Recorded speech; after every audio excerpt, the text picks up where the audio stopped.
Food poisoning strikes when you eat food that is contaminated with bacteria or another toxin, or that has natural poisonous properties.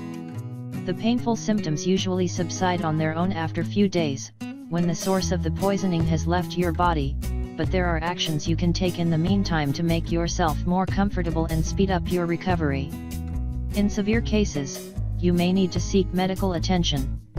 Part 1. Determining what action to take. 1. Figure out what caused the food poisoning. Before treating the symptoms of food poisoning, it is important to figure out what caused it. Think back to the food you ate in the last 4 to 36 hours. Did you try something new? Did anything taste slightly off? Did you share food with a friend or family member who is also experiencing the same symptoms? Here are the most likely causes of food poisoning.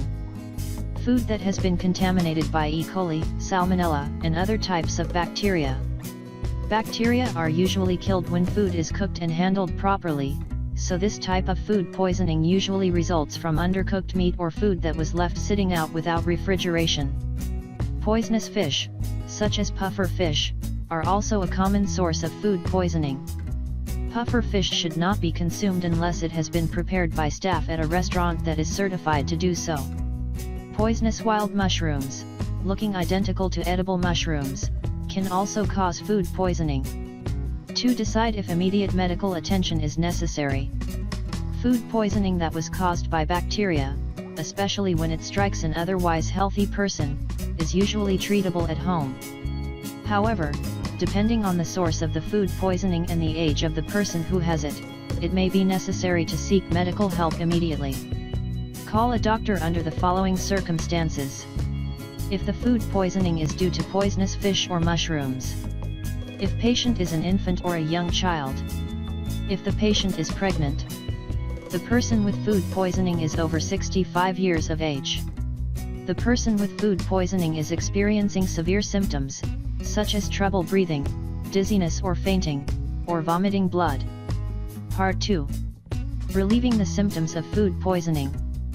1. The first and foremost thing that needs to be done in any case of food poisoning is to increase the fluid intake.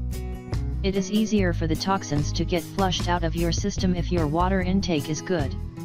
Vomiting and diarrhea are the common symptoms in food poisoning, and these lead to fluid loss, so it is important to drink water and other fluids to avoid dehydration. Adults should try to drink at least 16 cups of water a day. 2. Limit solid foods. Food poisoning causes vomiting and diarrhea, which are natural bodily functions that work to dispel the poison from the body.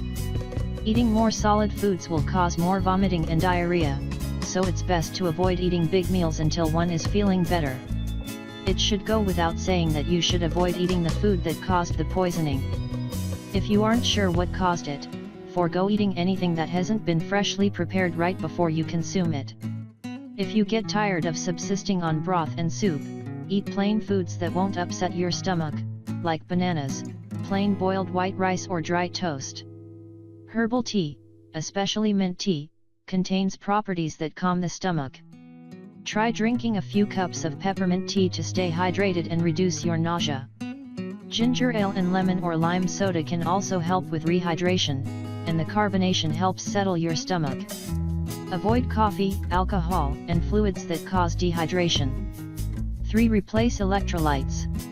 If you are losing a lot of nutrients through excess vomiting and diarrhea, you can buy an electrolyte solution from a pharmacy to replace them.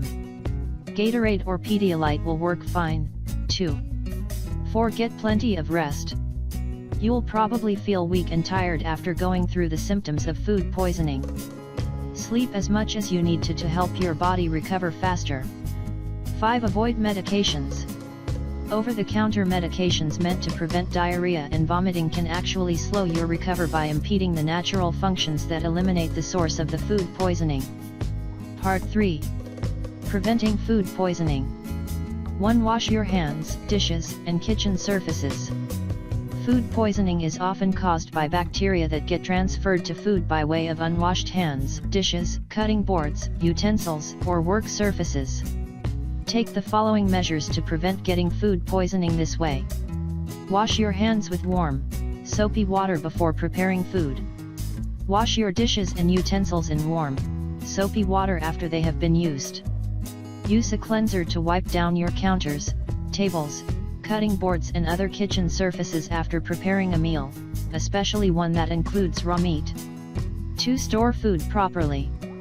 Make sure that raw food, such as packages of uncooked chicken or steak, is kept separate from food that doesn't need to be cooked, to prevent cross-contamination. All meat and dairy should be refrigerated as soon as you bring it home from the market. 3. Cook meat thoroughly. Cooking meat until it reaches an internal temperature that kills bacteria can prevent bacterial food poisoning. Make sure you know the temperature to which your meat should be cooked, and use a meat thermometer to check the temperature before you finish cooking it. Chicken and other poultry should be cooked to 165 F, 73.9 C. Ground beef should be cooked to 160 F, 71.1 C. Beef steaks and roasts should be cooked to 145 F, 62.8 C. Pork should be cooked to 160 F, 71.1 C.